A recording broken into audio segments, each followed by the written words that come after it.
All right, it's time for another check-in with the twin doctors for a discussion about health and fads, health fads. Yeah, so this morning we have a few questions for Doctors Idris and Jamil Abdur-Rahman, also known as Dr. I and Dr. J. It's always so good to have both of you in studio.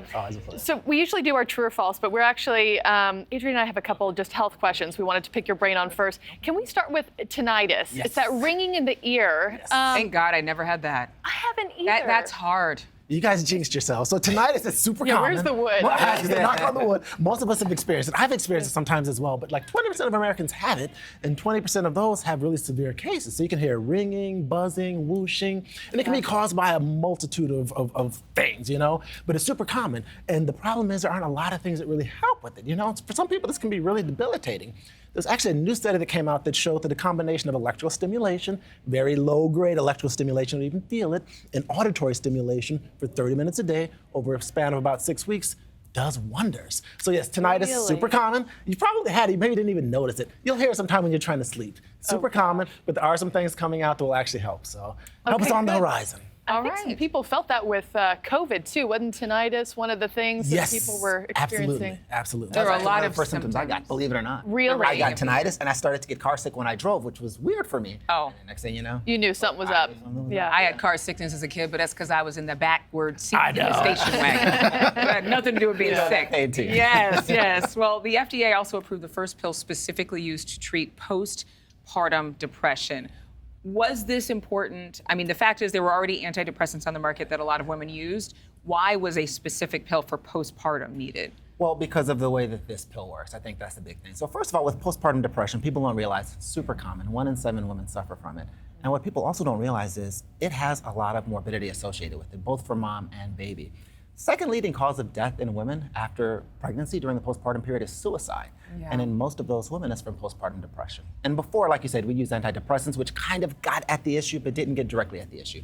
This gets directly at the issue. When you're pregnant, you have high levels of this hormone called progesterone. And when you deliver, those levels just plummet. They don't go down slowly, they plummet. And basically, some women are very sensitive to that with those progesterone receptors in the brain, and so they get the postpartum depression. This basically helps to mimic the effects of progesterone in the brain, and so it's getting directly at the issue. I have a question, though, to follow up, because progesterone, I found out for myself, as a woman who hasn't had a child yet, is extremely important for women premenopausal. Absolutely. Why can't pregnant women who are experiencing that postpartum depression just take an extra dose of progesterone? I mean, in theory, you could, but that can sometimes increase your risk of clotting. So estrogen in particular can increase your risk of clotting, but progesterone can as well. And have you heard of placental encapsulation? Yeah. Sure have it. Yeah. Oh, so when people actually eat their placenta, they either eat the placenta or they freeze dry it. And some women do that because they say it puts that hormones back into their system and it helps with depression. Not something I recommend. I was going to say, something you recommend. I don't recommend it. We do not endorse it. I don't endorse it, but some people say it helps, and that's the same premise, putting those hormones back in. So There are different variations of treatments, is all I would Yeah. We would say go with the FDA approved Zurzuvae, please. Okay. Women have options. They have options, Okay, yes. let's get into our usual true or false game. We're going to start here. True or false, robots will soon replace doctors for breast cancer screenings. We're done. I'm going to take off my shirt. We're done. So that is false, but with a caveat. Yeah. So when you get your You mammogram, thought it was true? Yeah, well, it seemed like one of those. Sometimes you'll throw them in try to there, put and us I'm out of like, work. that's Try to too put us out of random. work. Yeah. So when you get your mammogram, your radiologist looks at those films, right? And they look at them, they compare them from year to year to year to see if there are changes. So they actually did a study where a radiologist looked at the films and an AI looked at the films, and they found that the combination was actually better than just a radiologist. So we're not going anywhere. Good. The AI is going to help us. Shouldn't. Not getting us out of here. This second question is a trick question. I know it is. True or false? Feeling good after 50 is a myth for women. As women age, they are more prone to depression and mood disturbances. Is that true or false?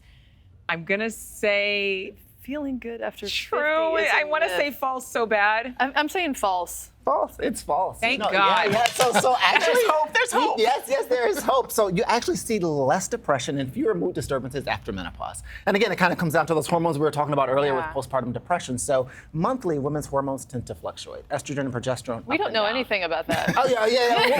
I'm here to tell you all about it, right? From age 14 to now, Yeah. And these fluctuating hormone levels basically cause these mood disturbances. After menopause, those estrogen and progesterone levels just level out, and you tend to see fewer of the mood disturbances. So most depression and mood disturbances seen in women between 14 and 44. After that, you tend to see happy, mature, Well, it's just. But that's why you got to take those hormones, because you can be happy if you take progesterone. I'm telling you, it will change progesterone your too. life. Get your 100%. hormones tested, 20-somethings and 30-somethings. 100%. Yeah, thank you Gosh. guys so much. Thank you. Always You good have to to see go. you. Always a pleasure. Love having you here. To have Thank your you. medical or health questions answered on our show by Dr. I and Dr. J, message them on social media. You can find them on Instagram at @the_twin_doctors_. And So, just a reminder, you there. can be feeling good after 50, yeah, 60, absolutely. 70, 80. That's right. Just take those hormones. Still a lot of big news to get to right here on Morning in America right now.